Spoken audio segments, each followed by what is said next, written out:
Ingat mga kapuso sa mga vitamin syrup na pinapainom sa inyong mga anak. Baka tulad yan ng nabistong tinitimpla gamit ang washing machine at hinahaluan lang ng food coloring. Ang grade sa pagawaan tinutukan ni John Consulta, exclusive. Pagdating sa bahay na ito sa Arayat, Pampanga.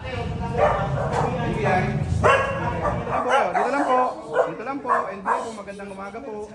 Meron ho kami pagkuwaran dito. Para dyan sa mga kasama rin namin ng FDA. Tumambad sa mga operatiba ng NBI Central Luzon Regional Office 3 ang maruming lugar na ito na pagawaan ng peking vitamin C syrup para sa mga bata.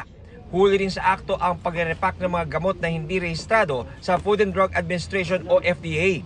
Nadiskubre ng NBI ang pagawaan ng peking pambatang vitamin C syrup nang magsumbong ang isang dati nitong empleyado.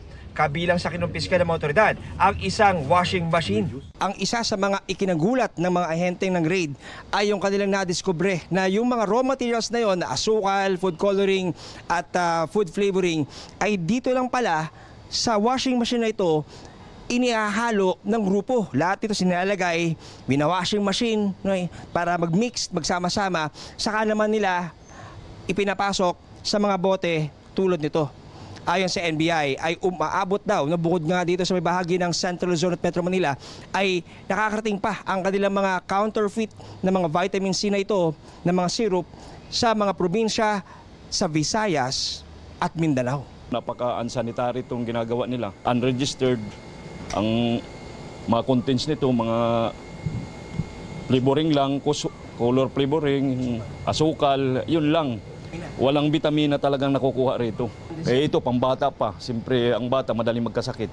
Madali yung mababa pang immune system nila. Kaya nag-expect sila na makakakuha nga nitong vitamin C. Wala pala. Yung pala, wala. Halos 20 years na raw itong ginagawa. Halos 400,000 pisong halaga ng nakaboting peking vitamin C syrup ang nakumpiska.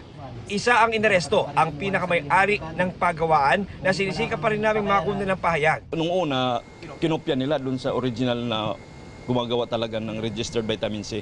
Hanggat nung pag nagtatagal na sila, nagpapalit sila ng brand. Kinasuhan na natin sila, in-inquest natin for violation ng Republic Act 9711, yung Drug and Food Administration Act of 2009. Paalala ng NBI sa publiko, Doon na kayo bumili sa talaga, yung mga accredited na drugstore. Nakilala na natin, makikita naman natin kahit saan, di ba? Kaysa naman bibili ka dyan sa gilid-gilid, mura pa, pero wala namang epekto, yung efficacy wala. para sa GMA Integrated News, John Consulta, nakatutok 24 oras.